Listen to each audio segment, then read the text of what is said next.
అరే బుద్ధుడు బామ్మ అట్లే అది అట్లే అట్లే అన్న అట్లే సంజనా సుకన్యాత కుటుంబ సమేతంగా సంజనా సుకన్యాత కుటుంబ సమేతంగా సుకన్యాత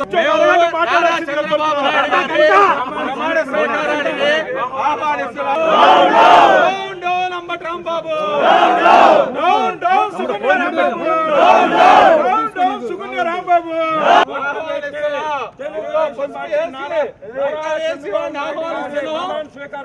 ప్రమాణ స్వీకారానికి రేపు 12వ తారీఖు వాటి రావాల్సిందిగా వేడుకుంటాను. ఎప్పుడు అనలేదురా ప్రపంచంలో ఇట్లాంటి మాటలు ఎక్కడ. సుకన్య సంజన రాంబాబు గంట అరగంట రాంబాబు సుకన్య సంజన సుకన్య గాజులు తీసుకొని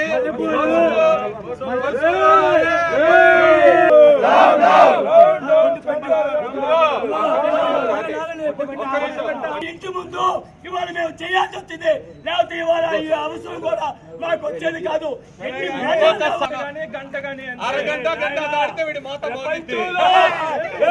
మాటలు ఏ అసెంబ్లీలోకి పల్లెత్తి మాట అంటే పళ్ళు ఊడగొడతారా రాంబాబు, ఒక్కటే గుర్తు పెట్టుకో.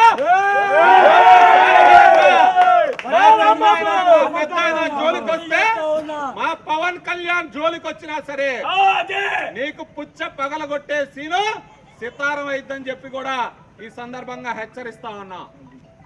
ఈరోజు అంబటి రాంబాబు అసెంబ్లీలో ఆంబో తరిసినట్టు మనందరం అరుపులు చూస్తా ఉన్నాం. ఇవాళ ఒకటే మ్యాండేట్ ప్రజలు ఇచ్చారు. ఎక్కడ దిక్కు లేని స్థితిలో ఇవాళ గుంటూరు జిల్లాలో, ఉమ్మడి గుంటూరు జిల్లాలో పల్నాడులో అడుగుపెట్టని స్థితిలో ఇవాళ ఆంబోతు రాంబాబు ఉన్న సంగతి మనందరం చూసాం. అరే రాంబాబు, నీకొక్కటే చెబుతా ఉన్నావు, నువ్వు అసెంబ్లీలో మా అమ్మ లాంటి అమ్మని నువ్వు విమర్శించిన చరిత్ర మర్చిపోతావారా?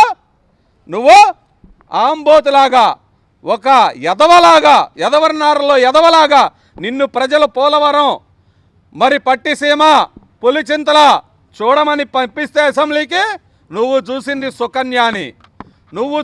సుకన్యాని గంట అరగంట అని చెప్పి ఆ సుకన్యాతో ఆడుకోవటమే నీకు పట్టిన దరిద్రంరా.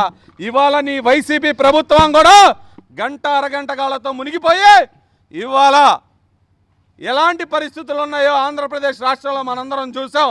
ఒకటే గుర్తుపెట్టుకో రాంబాబు, నువ్వు ఇంకొకసారి గనక మా నాయకుల్ని ఎవరినైనా విమర్శిస్తే నీ పుచ్చ పగలగొట్టి పళ్ళు రాలగొట్టి నీ ఇంటి ముందు వేస్తామని కూడా ఈ సందర్భంగా హెచ్చరిస్తా ఉన్నాం.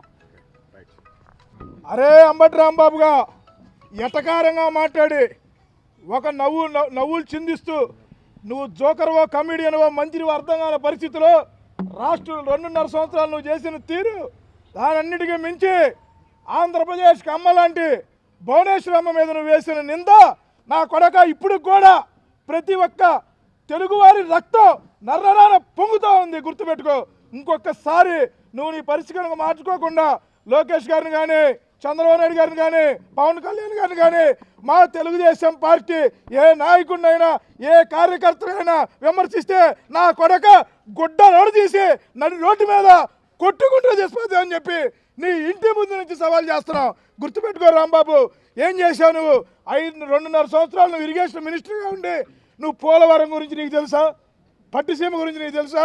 నీకు తెలిసింది ఒకటే, ఈ వైసీపీ క్యాబినెట్లో తెలిసింది ఒకటే, సంజన సుకన్య అరగంట గోరంట్ల మాధవ్ మీరు చేసింది.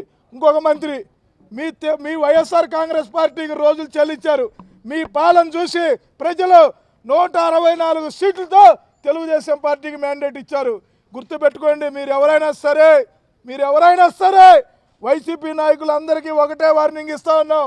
ఒళ్ళు దగ్గర పెట్టుకొని మాట్లాడండి నా కొడకల్లారా. గుర్తుపెట్టుకోండి, ఒక్కొక్కడిని పోయిస్తా. ఎవరైనా ఎక్కువ తక్కువ మాట్లాడితే నడి రోడ్డు మీద బట్టలోడు తీసి కొట్టుకుంటూ తెచ్చిపోదని చెప్పి తెలియజేస్తా ఉన్నాం. ఒకటే గుర్తుపెట్టుకోండి, ఏదైనా ఉంటే రాజకీయంగా విమర్శలు చేయాలి, కానీ మీరు ఇట్లా వ్యక్తిగత విమర్శలు చేసి ప్రతి తెలుగు వాడి రక్తం మరిగేలా చేశారు. దానికి ప్రతిఫలం మొన్న చూశారు మీరు. గుర్తుపెట్టుకోండి, పరిస్థితులు ఇంకనైనా మార్చుకోకపోతే నా కొడకలారా మీరు రోడ్ల మీద రాలేదని చెప్పి తెలియజేస్తా ఉన్నాం.